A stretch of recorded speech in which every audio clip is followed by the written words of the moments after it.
వసంత కోకిల వనమంతా పిలుపులా వసంత కోకిల జగమంతా గెలుపులా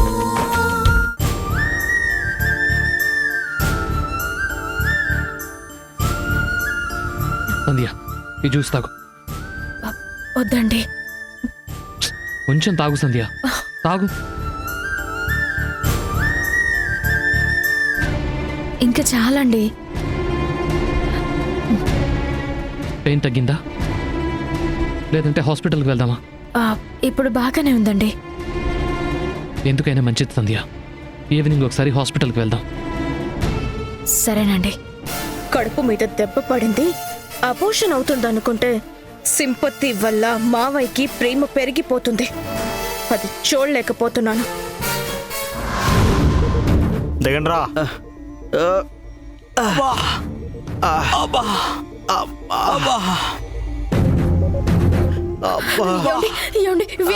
వీళ్ళేనండి ఇంటికి వచ్చి గొడవ చేశారు. అమ్మమ్మమ్మమ్మ, ఆవేశపడమాకండి. అప్పుడు గొడవ చేయడానికి వచ్చినారు, ఇప్పుడు సంధి చేసుకోవడానికి వచ్చుండాం. ఇంట్లో సామాన్లు పగలగొట్టి నా భార్యను కొట్టి సంధి ఏంట్రా సంధి? సార్ సార్ సార్ సార్ ఒంట్లో ఓపిక లేదు, ఫైటింగ్ చేసే శక్తి లేదు. శాంతంగా సారీ చెప్పడానికి వచ్చాను. తీసుకోండి మీ డాక్యుమెంట్స్.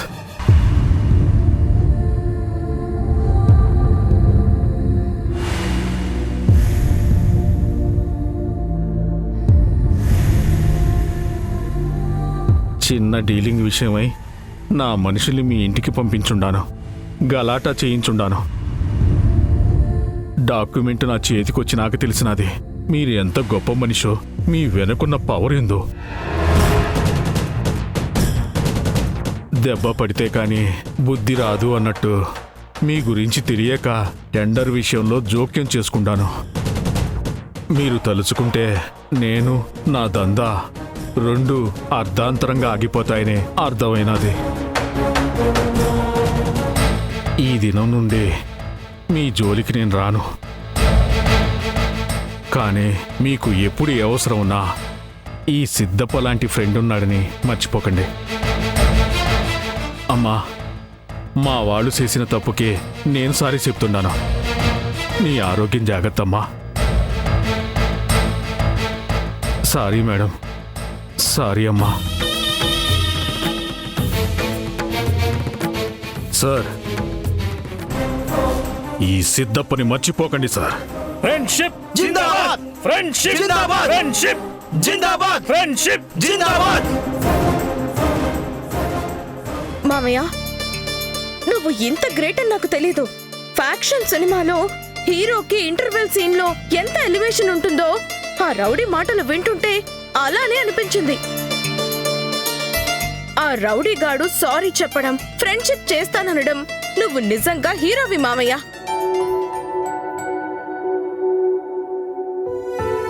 నా తమ్ముడు మంచితనం కొద్దీ మౌనంగా శాంతంగా ఉంటున్నాడే తప్ప వాడు తలుచుకుంటే కొమ్ములు తిరిగిన వాడినైనా గుమ్మంలోకి రప్పించగలడు. నిన్ను చూస్తుంటే చాలా గర్వంగా ఉంది ఆకాష్. గర్వం ఎందుకక్క? ఇదంతా నా ప్రొఫెషన్లో చాలా కామన్. ఇలా ఉండకపోతే నా బిజినెస్లో సర్వైవ్ అవడం చాలా కష్టం. ఎవరు ఎలాంటి వాళ్ళైనా తల వంచడం నాకు తెలీదు. ఎదుటివాడు ఎంత పొగరుతో వచ్చినా నా పవర్ చూపిస్తాను. భయపడి వెనకడుగు వేస్తాడు. నాకు తెలియని రౌడీ నాకు భయపడి సారీ చెప్పాడు. కానీ అన్నీ తెలిసిన కొందరు పోటీ పడడానికి ట్రై చేస్తున్నారు. వాళ్ళ గతి కూడా ఇదే అవుతుంది. ఏమండి, నేను వెళ్ళి కాసేపు పడుకుంటాను. సరే సంధ్య, పద.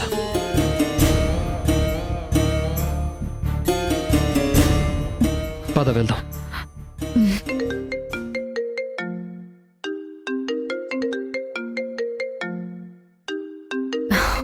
మీరు మాట్లాడండి, నేను వెళ్తాను. జాగ్రత్త సంధ్య. హలో, చూసావా అమ్మా, మావయ్య నా మొగుడు గురించి ఇలా మాట్లాడడం స్టార్ట్ చేశాడో లేదో, ఎలా వెళ్ళిపోతుందో. కందకి లేని దొడ్దా కత్తి పిటకే కాదు మరి.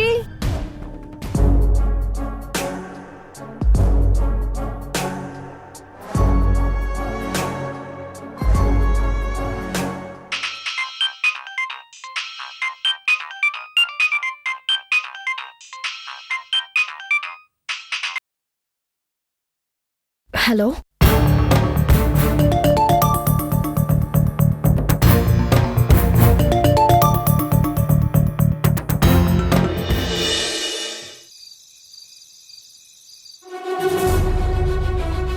Thank you so much. Just tender రావడమే కాదు, ఈ సిటీలోనే మనల్ని టచ్ చేసే పవర్ ఎవరికీ లేదని అందరికీ ప్రూవ్ అయింది. ఓ సిద్ధప్ప మీకు కూడా తెలుసా? వాడు భయపడుతూ వచ్చి డాక్యుమెంట్స్ నా చేతికిచ్చి సారీ చెప్పి వెళ్ళిపోయాడు. కామెడీ ఏంటంటే ఏదైనా హెల్ప్ కావాలంటే చెప్పమన్నాడు. Silly fellow. పార్టీ గురించి మీరు అడగాల్సిన అవసరం లేదు సార్. ఈ వీకెండ్ ప్లాన్ చేద్దాం. Okay bye, good night. Sandhya, tender okay అవ్వటం, సిద్ధప్ప భయపడి ఇంటికి రావడం, ఇవన్నీ సిటీలో ఉన్న బిల్డర్స్కి తెలిసాయి. ఎవరెవరో ఫోన్ చేసి విషెస్ చెప్తున్నారు. దీనివల్ల మన కంపెనీ కూడా మంచి పేరు వస్తుంది. ప్రాజెక్ట్స్ కోసం మనం బిడ్ వేయడం కాదు, ప్రాజెక్ట్లే మనల్ని వెతుకుంటూ వస్తాయి. అలాంటి నాతో పోటీ పడాలని సూర్య చాలా ఆశపడుతున్నాడు. స్నేహంలో గౌరవంలో ఎలాగూ ఫెయిల్ అయ్యాడు. నాతో పోటీకి దిగితే కెరీర్లో కూడా ఫెయిల్ అవుతాడు. ఎప్పుడైనా నీకు కాల్ చేసినా, నీతో మాట్లాడాలని ట్రై చేసినా సూర్యకి నా పవరు స్టామినా గురించి చెప్పు. నాతో పోటీ పడ్డం కాదు కదా, ఆ ఆలోచన కూడా పెట్టుకోవద్దని చెప్పు. ఎంత కాదనుకున్నా ఒకప్పటి నా ఫ్రెండ్ కదా, నా ముందు ఓడిపోతే నేను చూడలేను. నా మాటలు వినపడుతున్నాయా? నాకు అన్నీ వినిపిస్తున్నాయండి, కానీ మీ కంటికి కనిపించకుండా చాలా జరుగుతున్నాయి. దేని గురించి మాట్లాడుతున్నావు? లేని పోటీని మీరు ఊహించుకుంటున్నారు. మీది కాని గెలుపు కోసం సంబరపడుతున్నారు. గెలుపు నాది కాకపోవడం ఏంటి? టెండర్ వచ్చింది నాకు, రౌడీలు భయపడింది కూడా నాకే. అది నీ కళ్ళ ముందే కదా జరిగింది. కానీ అది నిజం కాదండి. దాని వెనుక సూర్య ఉన్నారు. ఏంటి? సూర్యనా? అవునండి, మీకన్నా ముందు ఆ టెండర్ సూర్యకి ఓకే అయింది. మీకోసం నా కోసం సూర్య ఆ ప్రాజెక్ట్ని వదులుకున్నాడు. ఈ ప్రాజెక్ట్ కోసం సూర్య మీతో పోటీ పడుతున్నారు అనుకుంటున్నారు, కానీ మీతో స్నేహం చెడిపోకూడదని, ఈ ప్రాజెక్ట్ తనకొస్తే మీరు ఎక్కడ శత్రువుగా చూస్తారోనని కావాలని సూర్య తప్పుకున్నాడండి. ఈ ప్రాజెక్టు మీకొచ్చేలా చేశాడు. లేదు, నేను నమ్మను. నువ్వు సూర్యకి సపోర్ట్ చేస్తున్నావు కాబట్టి ఇలా మాట్లాడుతున్నావు. సరే, నమ్మద్దు. మీకు తెలిసిన వాళ్ళు ఉంటారు కదా, ఒక్కసారి వాళ్ళకి ఫోన్ చేసి కనుక్కోండి. నేను చెప్పింది అబద్ధమని తెలిస్తే మీరే శిక్ష వేసినా నేను భరిస్తాను.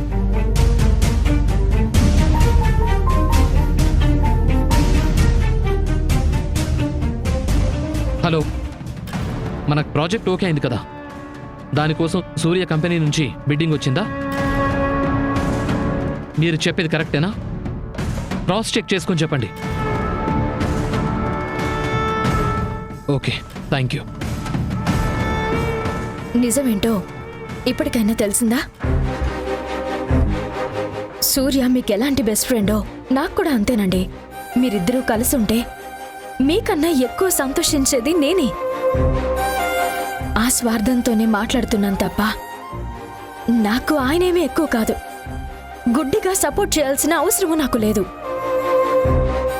కంపెనీ పెట్టిన కొన్ని రోజులకే తనకొచ్చిన మంచి ప్రాజెక్ట్ని మీకోసం వదులుకోవడం అంటే సాధారణ విషయం కాదు. మీకు తెలియని ఇంకో నిజం చెప్పనా?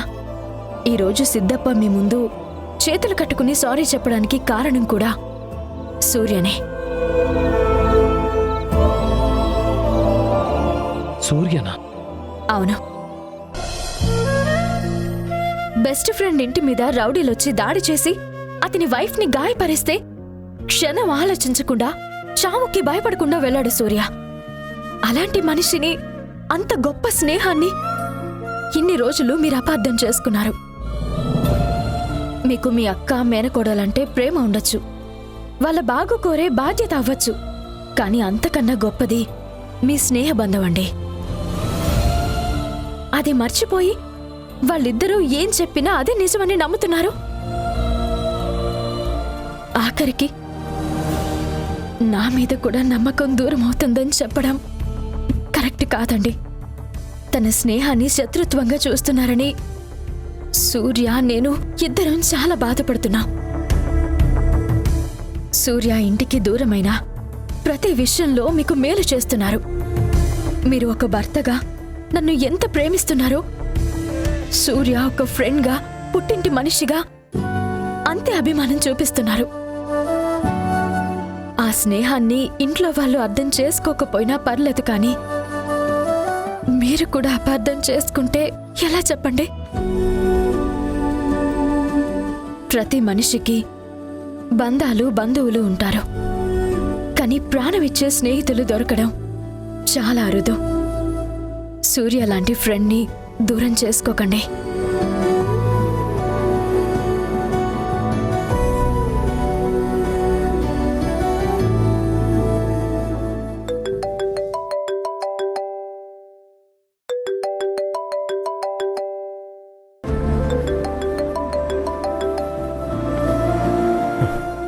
హలో హలో సూర్య.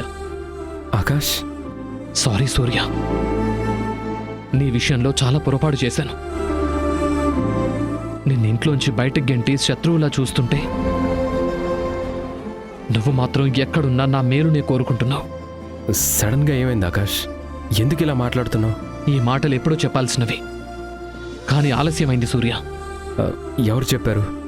ఏం తెలిసింది? అదంతా ఫోన్లో చెప్పలేను. ఇక నుండి నువ్వు నాతోనే ఉండాలి.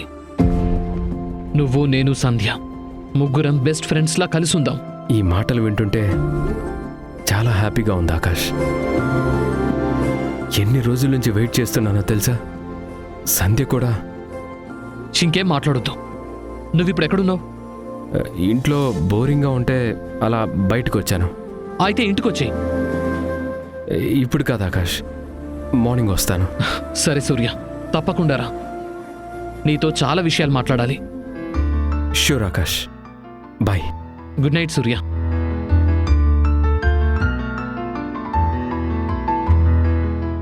ఇప్పుడు హ్యాపీనా? అమ్మా, ఏంటి ఇది? ఇప్పుడేం మాట్లాడకు, పద చెప్తాను. అంత నా కర్మ, నా కర్మ, నా కర్మ, నా కర్మ, నా కర్మ. ఎందుకే అలా కొట్టుకుంటున్నావు? పిచ్చి పట్టిందా? పిచ్చి పట్టడం కాదమ్మా, చచ్చిపోవాలనిపిస్తుంది. అదృష్టం ఆవిడ గారికి నీడలా మారితే మనకి మాత్రం దరిద్రం పీడలా ఏడిపిస్తుంది. నా మొగుడిని అడ్డు పెట్టుకొని ఆవిడ గారిని బయటకు గెంటేయాలనుకుంటే మావయ్య నా మొగుడిని ఇంటికి రమ్మంటున్నాడు. ముగ్గురం కలిసి ఫ్రెండ్స్ లా పాటలు పాడుకుందామంటున్నాడు. అదే గనక జరిగితే నా మొగుడిని సంధ్యని ఆపే శక్తి ఉండదు. ఇంట్లోనే దుకాణం పెట్టేస్తారు. అప్పుడు నువ్వు నేను పెట్టే బేడ సర్దుకొని రోడ్డు మీద పడతాం. నేనుండగా అలా జరగదు కావేరి. ఇదిగో, ఇలాంటి బిల్డప్ డైలాగులు చెప్పావంటే ఎగిరి నెత్తి మీద కొడతాను. దెబ్బకి కోమాలోకి పోతాం. ఎన్ని రోజులు జరిగినవన్నీ నీ కళ్ళ ముందే జరిగాయి కదా. ఆవిడ వల్ల, నా మొగుడి వల్ల ఎన్నిసార్లు ఏడ్చానో గుర్తులేదా? అది కాదే నేను చెప్పేది. ఇంకేం చెప్పద్దు. మన భవిష్యత్తు మొత్తం కళ్ళ ముందు కదులుతున్నట్టే కనిపిస్తుంది. అవకాశం దొరికినప్పుడల్లా తన గురించి మావయ్యకి ఎన్నో చెప్పుడు మాటలు చెప్పాం. కడుపులో బిడ్డ గురించి కూడా నీచంగా మాట్లాడాం. ఇప్పుడు తను కానీ నా మొగుడు కానీ మన మీద పగ తీర్చుకోవాలనుకుంటున్నారో మన బ్రతుకులు కుక్కలు చింపిన విస్తరే అవుతుంది. అలా జరగకుండా ఉండాలంటే సూర్య సంధ్యల మధ్య సంబంధం మీ మావయ్యకు దొరికిపోయేలా చేద్దాం. ఇంకేంటి దొరికేది? దోరలా రేపు నీ అల్లుడు ఇంటికొస్తుంటే రాడు. రానివ్వకుండా నేను చేస్తాను. సంధ్యని సూర్యని ఇద్దరిని ఒకే చోటికి పంపిస్తాను. ఒకే చోటికి పంపిస్తావా? ఎలా? సత్యాని మన ఊరు అబ్బాయి కేఆర్కే రిసార్ట్ లో పనిచేస్తున్నాడు. గుర్తున్నాడా? గుర్తున్నాడు. ఇప్పుడు వాడితో ఏం పని? వాడు చేసే సహాయం వల్లే సంధ్య బయటికి పోతుంది. రేపు కేఆర్కే రిసార్ట్ కి సంధ్యని సూర్యని పంపిస్తే చాలు. మిగిలిన కథ మొత్తం వాడు చూసుకుంటాడు. వాడు చేస్తాడు సరే. ఈవిడ గారిని, నా మొగుడిని ఆ రిసార్ట్ కి ఎలా పంపాలి? నా మొగుడు రేపు ఇంటికి రావాలని ఉరిమే ఉత్సాహంతో ఉంటాడు. అసలే నా మాట వినని వాడు మనం చెప్పిన చోటికి ఎందుకు వెళ్తాడు? వెళ్తాడు. వెళ్ళేలా మనం చేస్తాం. అర్థం కాలేదా? ఏం లేదే.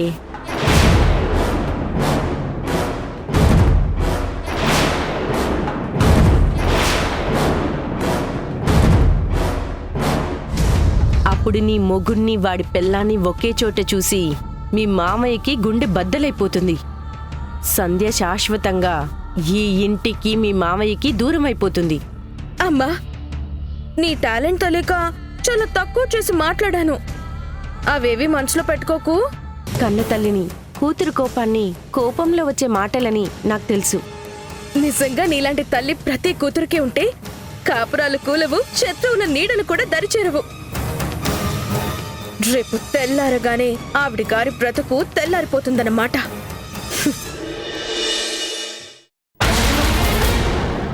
అమ్మా, అంతా నువ్వు చెప్పినట్టే అవుతుందంటావా? ఎదవ అనుమానాలు ఆపి నేను చెప్పినట్టు నటించు. అప్పుడు అంతా మనం అనుకున్నట్టే జరుగుతుంది. ఏ సంధ్య వస్తుంది, నువ్వు మొదలుపెట్టు.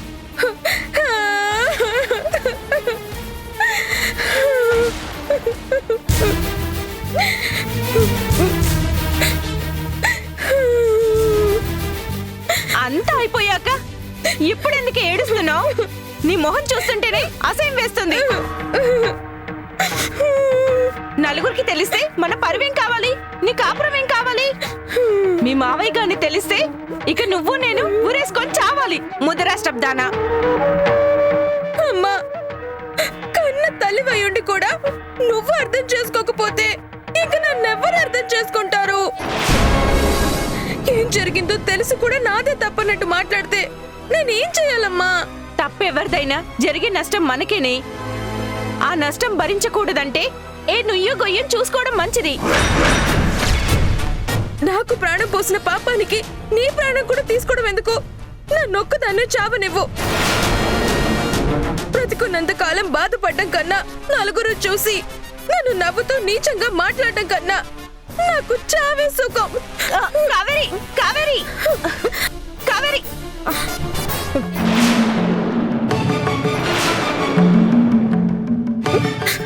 ఏమైంది కావేరి? వదిన గారు, మీరైనా చెప్పండి. చనిపోవాల్సినంత సమస్య ఏమొచ్చింది? ఏం చెప్పనమ్మా, అంత మా కర్మ. కడుపు చించుకుంటే కాళ్ళ మీద పడుతుందన్నట్టు జరిగిందంతా చెప్పడం కన్నా ఆ నిజాన్ని మాతోనే చంపుకోవడం మేలు. వదిన గారు, కోపంలో బాధలో తీసుకునే ఏ నిర్ణయము మంచిది కాదు. చావు దేనికి పరిష్కారము కాదు. దయచేసి ఏం జరిగిందో చెప్పండి. ఈ పాపిష్టిది నేను కలిసి నిన్న బట్టలు కొనుక్కోవడానికి షాప్ కి వెళ్ళాం కదమ్మా. ఇది బట్టలు మార్చుకుంటున్నప్పుడు ఎవడో ఎదవ ఫోన్లో వీడియోలు తీశాడంట. వాడు ఫోన్ చేసి 10 లక్షలు ఇస్తేనే ఫోటోలు వీడియోలు ఇస్తానని, లేకపోతే అందరికీ తెలిసేలా చేస్తానని బెదిరిస్తున్నాడమ్మా.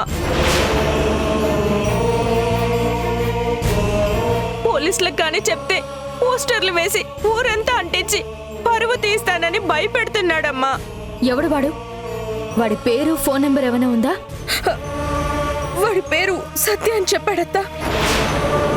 ఆ మనిషి ఎలా ఉంటాడో, ఏం చేస్తుంటాడో నాకు కూడా తెలీదు.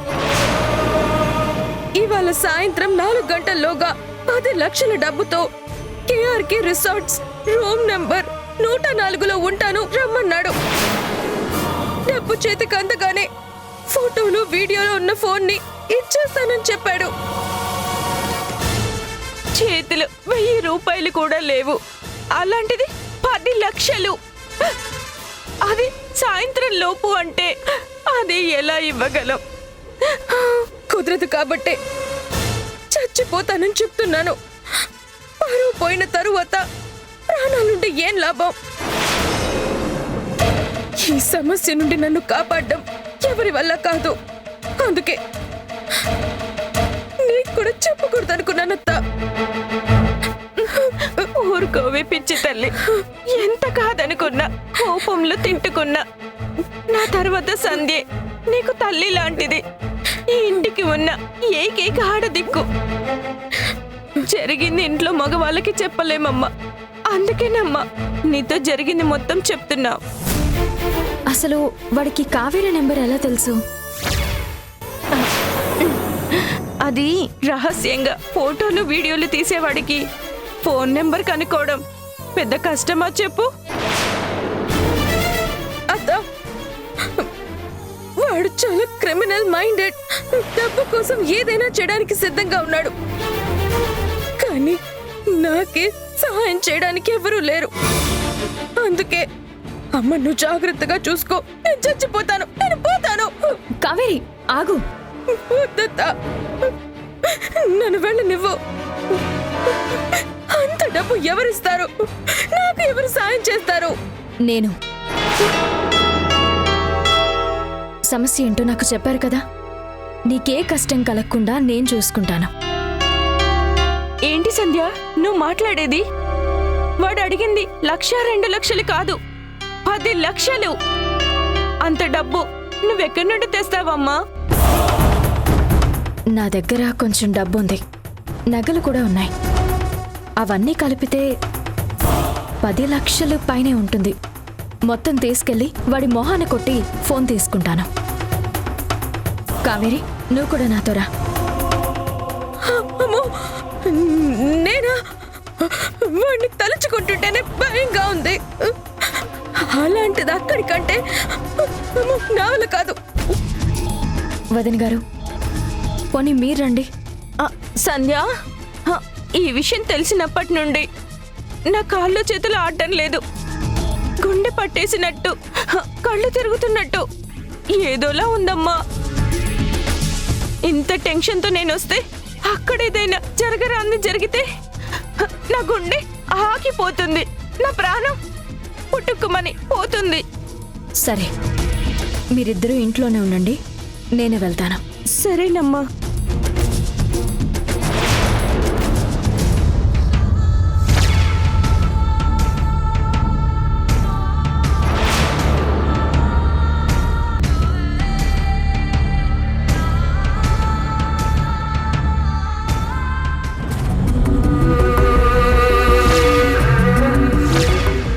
సంధ్య, నువ్వేంటి ఇక్కడ? మీరు సంధ్య, ఏమైంది? సంధ్య, సంధ్య, సంధ్య, సంధ్య, సంధ్య, సంధ్య, సంధ్య, ఏమైంది? సంధ్య, సంధ్య.